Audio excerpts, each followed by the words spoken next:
Hey guys, it's Joanne Ray, and I am super excited to be bringing you season 3 of A Human Connection.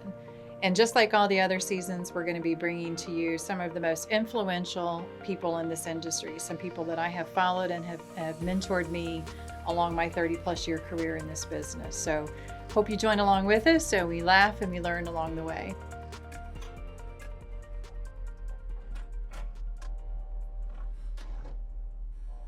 Well, hey guys, this is Joanne Ray. Welcome to another edition of A Human Connection.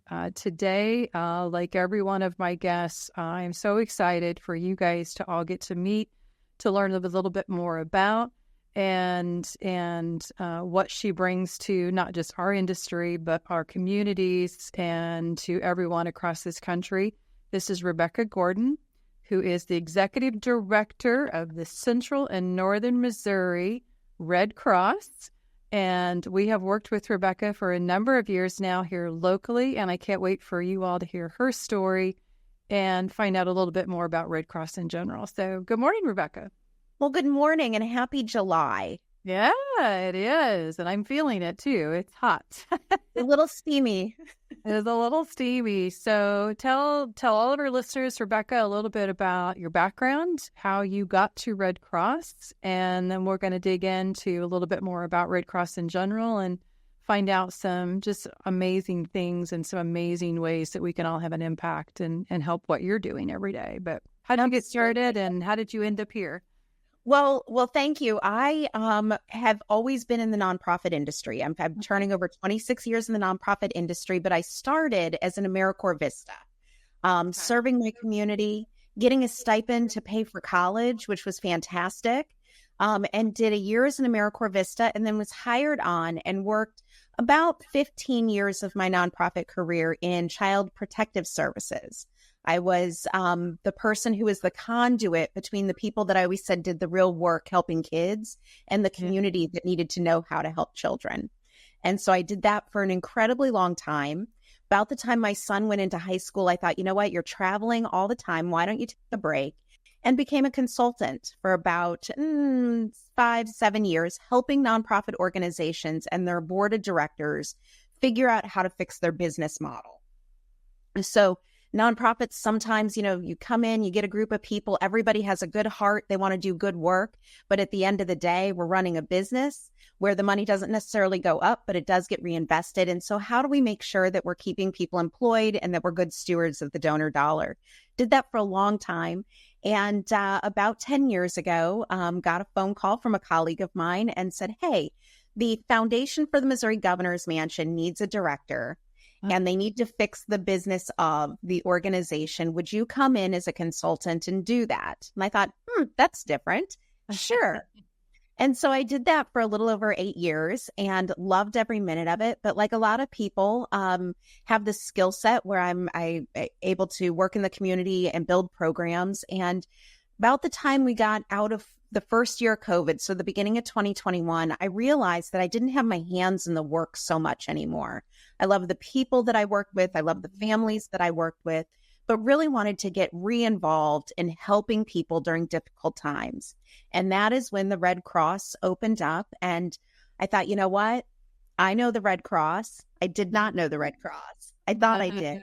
And so I joined. You know the Red Cross. We all think we do. There's a lot of pieces and parts to it. And so joined the Red Cross at the beginning of 2022. And here I sit today. And I'm a little more versed in it, but we do amazing work every day. Wow. So what a journey. So what was it about? Was it just your heart? Was it just your goals in life? Like what led you down the nonprofit path to begin with? Well, I think about that question a lot because it is definitely an industry that has grown and flexed over my tenure in it.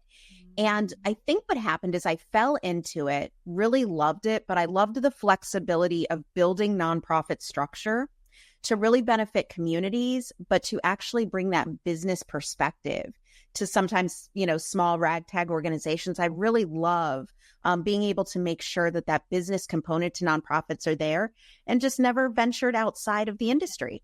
So I kind of stayed and moved around, but stayed within the sector. Well, we're glad you did. So we were first introduced to Red Cross many years ago. We have a part of our company here that we call 12 Months of Giving, where we select a different organization or charity throughout the year and throughout the different months, and have either volunteer or raising funds or doing both. Red Cross we chose many years ago as our main foundation that we support and do something every month for, whether it's we're gearing up. I think September is when we do our big silent auction, which has turned into something that's was just for fun in the first few years. Now it's turned into, it's our largest fundraiser that we do all year for anything. But got to know you, got to know John, all the different amazing people through Red Cross.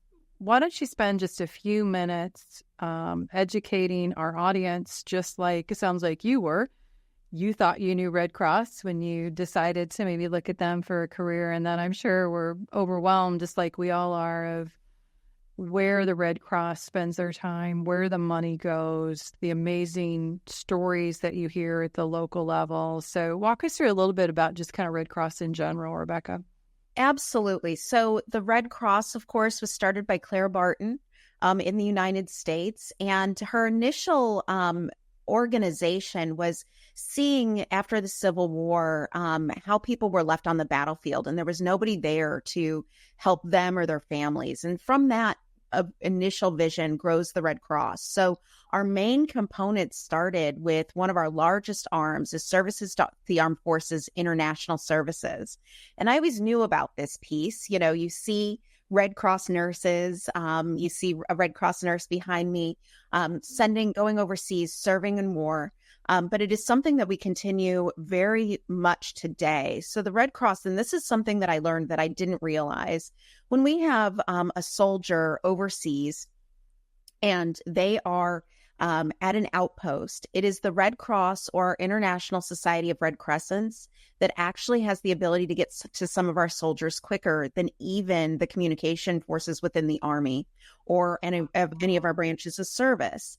And so we are a component. If we have a soldier that's overseas and a family member needs to get a message to them, they will get in touch with us, and we will actually deploy our folks out to go and get that message directly to them. So it's really, really exciting and really important work that we continue to this day, supporting our troops. And the other part is our international humanitarian law.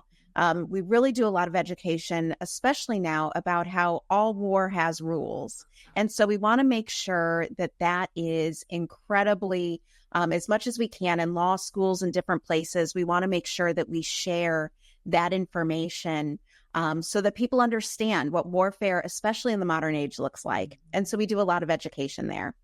And then, like you said, we are known very much so for a lot of different pieces. Right now, we're sitting in Missouri. Last night, northern Missouri got hit by straight line winds, and it's been a very active Midwestern tornado season. And it's been a very active flooding period of time. And so we're very active in what we call disaster cycle services. So whether or not we make sure that we prepare in the Midwest with storm season, we want to absolutely make sure that people are prepared. If there's a tornado warning, where do you go if you don't live in a safe structure? We want to prepare. And then when storms strike, we work as a huge organization. I sit in 27 counties here in central and northern Missouri, but I will deploy out if needed to help my sister chapters or sister states in making sure that we're responding to their communities in the immediate aftermath. We do a lot of disaster assessment. So we're the initial folks behind emergency services on the ground, taking a look at their lodging and their dwellings, making an assessment. Is this a major or a minor situation? What can we do? Handing out supplies, and then coordinating an effort of other nonprofits to come together and work to really support that community so that they can recover. And we can be on the ground from anywhere from 4 weeks, depending on how large it is, to a year, making sure that that disaster is managed. And it's been an incredibly busy disaster season. Folks in the insurance industry will know that.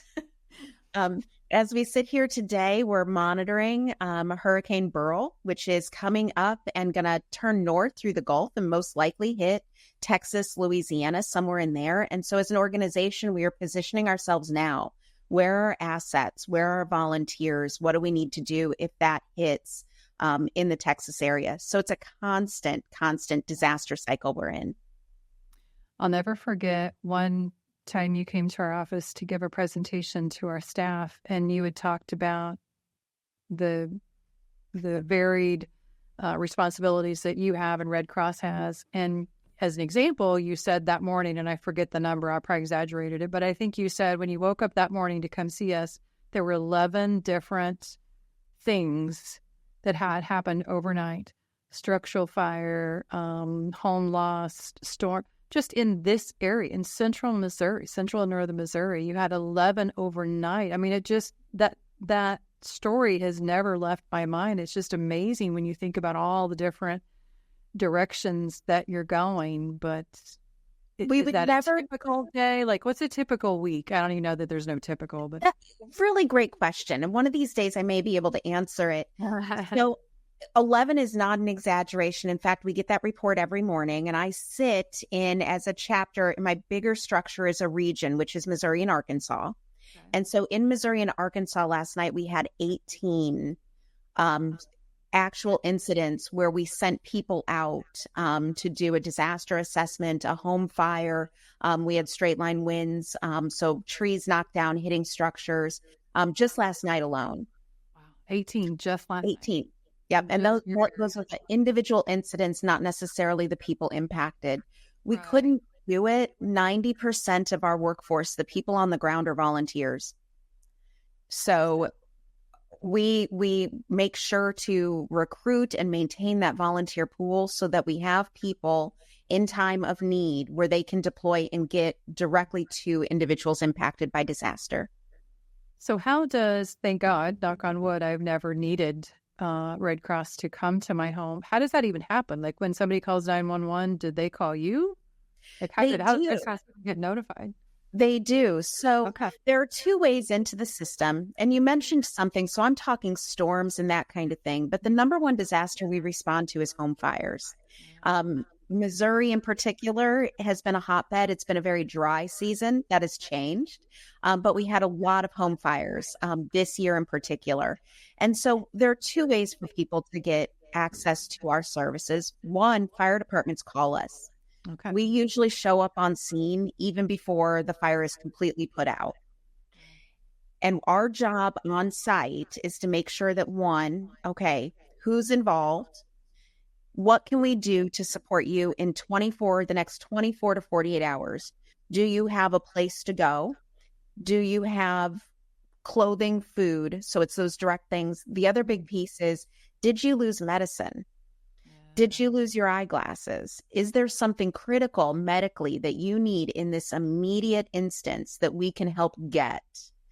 And so we are really, as that first responder, that 24 to 48 hours, and we give direct assistance to those families so that they can use that money how they need it to get by while the safety net starts to pull in. So you said that 90%, I believe, of the people that show up in an emergency are volunteers. How are they trained? Who are they? What does that process look like? Our volunteer services, we are incredibly inclusive as an organization, and it is incredibly imperative to us that we make sure that in the communities we serve, that our volunteers reflect those communities. And so we are actively recruiting people that have language skills. Everything now is that we used to do it on a clipboard. Now we do it through our smartphones, but making sure that we are constantly maintaining that volunteer workforce. It can be people who are retired. We have a lot of individuals who are in college that don't mind responding to house fires and those types of things. And then we have a large percentage of those volunteers who over the next several months during hurricane season will deploy for weeks on end to impacted areas in the United States. So that's by their choice though, right? It is by their choice. Somebody to, if I started volunteering, you wouldn't assign me to a hurricane in Mississippi for the next 6 weeks. Probably not your first time out, Joanne. No, we like to keep people close, get them trained up, but we tend to make sure that our volunteers, and it's really what people are interested in. We have volunteers who really like to shelter. So, when it's really hot and storms come through and we don't have air conditioning, we will stand up a Red Cross shelter, and they're very specialized in that. We have people who are specialized in feeding. We have people who are specialized in case management, disaster assessment. So we make sure that we match skills with skills and make sure that we get them where they need to go, and then support them. Wow. So what's the number one need? If somebody asked you, what is your number one need right here in Central Missouri? Easy answer to that one. It's what we call a disaster action team member or a DAT responder. Our number one need in Central Missouri and in Missouri and Arkansas right now are those responders who are willing to go to house fires. And it's always 2 at a time, but we are really in need across the country of those responders. It's the easiest way to volunteer, but also once people get educated and trained up, they do tend to like to deploy. And so we have to make sure that when we go into a gray sky, when we're doing a disaster response, that we make sure we have enough team members at home to respond to those disasters that are occurring here. So I assume there's training and resources available. You're not throwing somebody, obviously. I know that, but what kind of training? If I've never done anything like that, but that's an interest of mine, what kind of training time frame and what kind of training in general would I receive? So the majority of the training is online through the Red Cross, and it walks you through kind of the basics. You never go alone. So we never send somebody out who's just been trained without somebody with them. I'm always a second when I have to go. If they can't find somebody, I'm happy to be a second. But the training is actually incredibly good, but you get to take it at your own pace. Okay. So if you're trying to get it in really quick while you have time, but it takes overall about 10 hours of training. And then there is one in person. We call it in person. It is online, but it is instructor led instead of just video led. And then you get trained up by our teams here. So the real work happens when you get a chance, when you've got your basic training, to go with the people who volunteer a lot. That's awesome. What a great idea. Is there so you've been frontline on the scene probably hundreds, if not thousands of times. Are there stories that stand out to you that kind of where they ended up? Like some sort of devastation, but yet happy ending, I guess? Or what memories stand out to you of those on site? So there are a couple memories that really, really stand out. Here in Missouri, we have a lot of rural areas, and we had a very small EF1 tornado go through Marys County here. And we needed a small team, and we need to go out and do disaster assessment. And sometimes you have to just get in the car and go find people and see where the damage is. So we're working in conjunction with emergency management, but we're in the car and we're looking around, and we pull up onto this house that you can tell a tree is down. And so we pull in, and we're going to give them some disaster supplies, see if we can do some direct support. And I'm sitting in the back seat of a Red Cross car, and we get the client in, and we're talking and we're taking the case information. And then we ask the question, will you accept financial support? And she looked at me, and she hadn't thought about it. And she said, yes, I think so. And we were able to give her financial support. Her husband had a medical condition, and he had to plug in his device for it to work. And they were impacted heavily. They were going to be without power for a while. But also they were going to be impacted by not having water because, of course, their pumps worked on electricity. And their parents had gotten them a generator, but they didn't have enough money to put gas in it. Oh. And so our direct support was able to do that. And so I think my favorite memories are really the opportunity to be able to go in this situation and connect with that individual and find what ways we can make a difference for them right this second. And I think my favorite thing in any deployment or any disaster I've responded to is being able to walk up and give somebody a hug. Right. and it's going to be all right. We're going to figure this out. Let's see what we can do, and being able to do that. And I think I remember very starkly the look on her face where she realized, okay, that problem has been solved. And in disasters, we're really, no matter what walk of life you're from, we're really at a baseline of food, water, shelter. And to just kind of, the great equalizer of that is incredibly important. And it's important, in my opinion, when I get to do that, to be a part of that part of the mission. So we've given the testimony with you all here in our office, but for all of our listeners, we had a family member here, one of our SMS family, that was impacted by a total loss house fire. And when I say total loss, I mean total loss. They pulled up luckily they weren't home, pulled up to their driveway and nothing.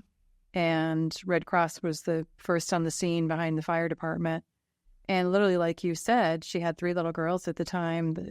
One had medication, 2 had eyeglasses, 1 had something very specific. I forget. I don't remember now what it was, but all of those things just magically appeared, like before they went to bed that night. And I've never forgotten that story because those are just things you don't think about. Like 911, fire department, whatever the emergency, they come and they take care of that. Like the house is now no longer on fire, but it's everything else that happens that, thank God for people and organizations like you. It's amazing. It's that now what? Because you don't necessarily, now I can't see without my glasses, so I would immediately grab my glasses, but my medication, probably not. I wouldn't think I need to go get this over here and that over there. The other thing with clients that experience that kind of loss is in that first 24, 48 hours, it's not a great time to make decisions. You don't hear. So we're not there to be like, okay, you can call here or do this or this. We are here for what do we need to do right now? And how can we get that for you right now? Let's get through the night. Let's get through the day. And then that space, that grief and that shock and all of those things, they start to hit you. But making sure also that we're trauma informed when we're going in and working with families, that we understand it. My other favorite story, Linneus, Missouri, small town that really got hit. It's in Lynn County, Linneus, Missouri. And it's up north central Missouri and not a lot around. It's one of those places that if you're in town, you have self-service, but if you move off of the road, you don't. And so we head up there, and our team had been up there for a while. It's about a week later, and we have what's called a MARC. It's a multi-agency resource center where all of the services come into one place and families can come through, and we can make sure we've checked all the boxes, that we're making sure that we're serving that community well. And I had gone to help do some casework. I'm the least important person in this part. The volunteers who are so trained, but I like to go and support them, even if it's just grabbing them lunch. Can I get you a cup of coffee? How can I help you make it through this 12, 14-hour day? And we're intaking cases, and I'm looking at this woman who's coming up to me. And I think this comes from a lot of my child abuse background, but I'm looking at her and I can tell that she's glassy eyed. She's not, her brain is not connecting with what's happening around her. And I thought, I'm going to go pull her aside before she gets through this. And I just pulled her aside and sat down, and I said, hey, we have sandwiches. Let me get you a sandwich. And we sit down, and I just looked at her and I said, how are you doing? And she kind of looked at me and she said, nobody's asked me that. And I said, well, what do you do? And she said, well, I'm the mental health provider here. So this woman had been holding for a week all of the community members, all of her family, friends, this community together as the professional in the room. And that's why she looked disconnected. She was at the end, and she needed help. And I sat down and I said, okay, why don't you tell me about it? And I just pulled her into me, and we were able to take a minute for me to really see her for what she needed in that moment. Her husband comes up. He's like, I got a video of the tornado. And I'm like, great. Hold on a minute. Yeah, not at this moment, but was able to pull her out of that professional role for a minute and give her a safe space to be a human who was impacted by a disaster really meant a lot to me. So that makes me think of another question then for all your volunteers, for all your workers. Do you guys have trauma response, not training, but care? We do. You just witnessed and you went in to be the helper. Now who's helping the helper? Yeah, that's exactly right. So vicarious trauma is what we call that. And when you go into these disaster zones, and some of our folks are pretty, they've done it a lot, and they will. You have to watch them every once in a while. They'll get in a room and tell, the war story, not of what they saw with clients, but, flying out and having to, drive 2 hours to get to the site, and, that what happens in the, hustle and bustle of an emerging, disaster response.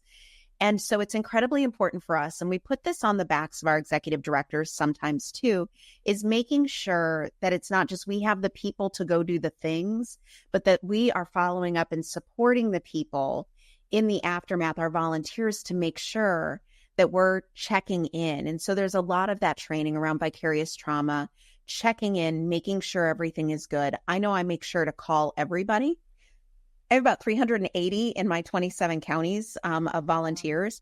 I pick up the phone for people who deployed. I check on their spouses or partners and or family members when they're gone. And then when they come back, I make sure to check in on them and see where they're at. Because that is very important. Very. Helping the helpers, sometimes that gets overlooked. You can't, what is the saying? You can't pour from an empty cup. That's exactly right. In the picture, you have to make sure that somehow you're filling them up so that when they go out, they're ready to go. So that kind of leads, I want to ask one more Red Cross specific question, then we'll move to Rebecca questions. Sure. The good stuff. You said the number one, I think, disaster that you guys report to here in Missouri is fires. Outside of lightning and weather-related issues, what do you see as the number one cause of home fires? Lightning, certainly. People use other sources besides, they use a lot of fire for heat. We have a lot of space heaters. I think where we got into trouble this year is that we have just been in very heavy drought conditions for the past couple of years. And everything was so dry that those fires really jumped off pretty quickly. And we had a very, very bad home fire year. I hope we don't have another one because it was pretty devastating. We had several losses of life, and that always impacts our team pretty heavily. That's why in the fall, we will go into a mode where we're installing smoke alarms. And so we make sure when we go into places where we're installing smoke alarms that we're also talking about, fire safety, but also talking about storm safety. Yeah. Do you know where your shelter is? Do you know what to do in case of a storm? What's your plan to get out of the house in case of a fire? And so we do a lot of that preparation work, and it does save lives. But I'm hoping with some of the rain, of course, with that comes floods. So, one side of the coin versus the other. Yeah. But I'm hoping that that education does save lives, and that we'll chill out a little bit this coming year on those fire responses. Good thing, because we're in the middle of storm response. Yeah, exactly. So let's kind of expand on the help the helper type theme here that we've been going on. So you're the one, making sure that everybody's okay, both figuratively and literally with your staff and with the customers that you serve. Where does that come from? What are you pouring in? Is it the books behind you that I see? Where do you get your motivation? Where do you get your leveling off so that it's not too high or too low? What is your leveler, if you will? Well, first and foremost, I make it a point 2 times a year to go back through trauma-informed training. That comes from my long history of being in the trauma field. There are free resources out there. I do that to remind myself, and I do make time for it. It's incredibly important. Every once in a while, I'll be like, ooh, I'm doing that. I need to maybe stop and realize that I am reactive and I need to work on that. But the other thing is, I'm a Gen Xer, so I'm terrible at it. but making sure that I try to strike some sort of work-life balance. Yeah. And it's really hard when disasters strike at all times of night, on holiday weekends, all of the time. But making sure that I try to balance that out with things that give me joy. And So what are some of those things? Well, so I am a history buff. I love history and humanities. So if that's, I do a lot of reading. I do love the reading. I love genealogy, and some things like that seem, I'm a little nerdy in that capacity. I love how history reaches back around and informs our current status and our future. And so I spend a lot of time with that. I listen to a lot of podcasts. I like to learn and listen to podcasts every day. It's what's in my ear. And so a lot of that kind of stuff. I take care of a very old Pomeranian. And so he brings me a lot of joy. He's quite the pain. But then making sure I'm balanced with my friends and asking them in particular, if I seem a little crispy, we call it crispy around the edges. If I seem a little crispy, to call me out on it. Yeah. And it's important to have people you trust who are willing to call you out. We talk a lot on this podcast and in my day-to-day life about work-life balance, because it's something that I think is important, but yet it can almost be too much of a focus as well. If you're trying to create this magical situation, or the perfect, how to be the perfect wife, how to be the perfect spouse, how to be the perfect mother, how to be the perfect employee, employer, friend, neighbor, community, you're just going to run yourself ragged. So I don't remember who it was, but somebody, I think on this podcast, said, it's day by day, it's moment by moment. I'm going to have balance. If I try to sit back and create balance in my life, it's just not going to happen. And then you're setting yourself up for failure, for frustration. You've delivered false promises to your kids that I will always be there. I will always do. It's day by day. I think that's fair enough. What I have found is, and this is a late in life epiphany, the Red Cross is really great about being, hey, you're off. I don't care. We fill in for people. Currently, I'm filling in for a colleague in Springfield, Missouri, who is on vacation. So if something's happening in Springfield, I know right now that I will flow into that chapter. With you. But I have found and it was me, my worst enemy. I didn't give myself permission to balance out. Yep. Because I was raised in that, 8 to 5 or 8 to whenever. You work really hard, and then, you have your weekends. I had to give myself permission, and it was a couple of years ago. By the time we get to Friday afternoon, I'm kind of tired. Well, you know what? It's okay if I just drop out about 3 o'clock. That's all right.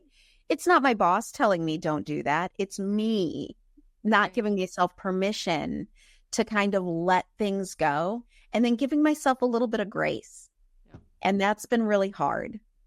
Yeah, we use that term around here a lot too, because as women, as leaders, as moms, whatever title you want to put on yourself, and there's many, we're putting the most pressure on ourselves. We're the least forgiving of ourselves. And so we've coined that phrase a lot around here too, of just giving yourself that grace to say it's okay. This is a job. We love what we do. We love the impact that we get to make, regardless of what the job is. But it's a job. And if I'm going to allow, and whatever, not just the job, maybe it's the parenting that's frustrating right now, or maybe it's the not having enough time to do the projects that I need to get done. Whatever role or whatever hat you have on at the time, if we set ourselves up for these false expectations, it's always going to be disappointing. So allowing yourself that grace of, yes, I can slow down. Yes, it's okay. I tell all of our new parents when they become new parents or when they're new employees here, your job is parent first. This is your job, but don't you dare miss, a class field trip or class birthday party. We'll figure that out, but don't you dare miss stuff like that, because I was able to have the flexibility in my job. And so I want to make sure that we give that to everybody else too. So you don't have that pressure of, how do I do it all? And how do I balance it all? And these people that have it all and balance it all online that I see, it's fake. It's fake. It's fake. not real. There's no way it is real. And a very specific example of that was it was the weekend. I was tired. I needed to get out and I needed to rest. And I had laundry to do. And man, those dishes were backed up and I need to walk the dog. And I really wanted to get to sorting, this out. And I finally had to tell myself, you know what? You're fine. You don't have to do anything. Go lay down and take a nap. Yeah. Do it. And so learning to nap at an older age on the weekend, it's the most glorious thing ever to just be able to lay down for 45 minutes and rest. And then I get up and I'm re-energized instead of putting that stress on myself that you can't rest now. You need to get all these other things done. Right. I saw something the other day that was so true. It's like all the punishments that we had as a child now is like the greatest gift. Like taking a nap. You can't go to that party or you have to be home early to get to bed. Yes. Thank you. 10 o'clock. Nothing good happens after 10. I'm like, nothing good happens after 10 o'clock. That's right. Well, in the remaining minutes that we have here, Rebecca, again, kind of just for me to look at somebody like yourself that has devoted your entire career to serving others, having that servant heart, you are the epitome of what we're all trying to do, which is carve out some sort of little impact in our day-to-day life. It doesn't have to be the Nobel Peace Prize. It doesn't have to be on the news, but just that little itty bit every day, if we can carve out something that we're giving of ourselves to make an impact in others. So thank you, first and foremost, for making a career of that, and showing us, sharing with others how we can do that in our daily life. And it doesn't have to be, we don't have to change careers, but somehow adding that into our daily life. So I'm hopeful that our audience that listens to this, it's all over the country. It's all different walks of life. I'm hoping that they'll reach out to their local Red Cross. But can we put something up here? I'll check with Allie about a link that we can do. So if I'm in California or New York or Minnesota, if I'm in whatever industry, it doesn't matter, but in my community, how can I be of service? Is there a nationwide directory? There is. And all you have to do is go to redcross.org/volunteer. Don't even need a link, redcross.org. It's going to triage you, and it's also going to ask you what you're interested in. We have volunteers who spend weeks, days doing the work, but sometimes it's just those little bitty things supporting the mission. We have people who are fantastic at operations and helping us figure out fleet and strategic planning. There's a piece for everybody. We haven't touched on biomed, but people helping us, with blood and blood drives and those types of things. But redcross.org/volunteer it literally can open the door for anybody who wants to just give a little bit during a time when people don't have anything. Oh, that's awesome. Well, thank you. Thank you for having me. Absolutely. No, it's been a great joy to have you here, get to know a little bit more about you and especially a little bit more about Red Cross and how we can all make an impact. So appreciate your time, everybody, today, and have a great day.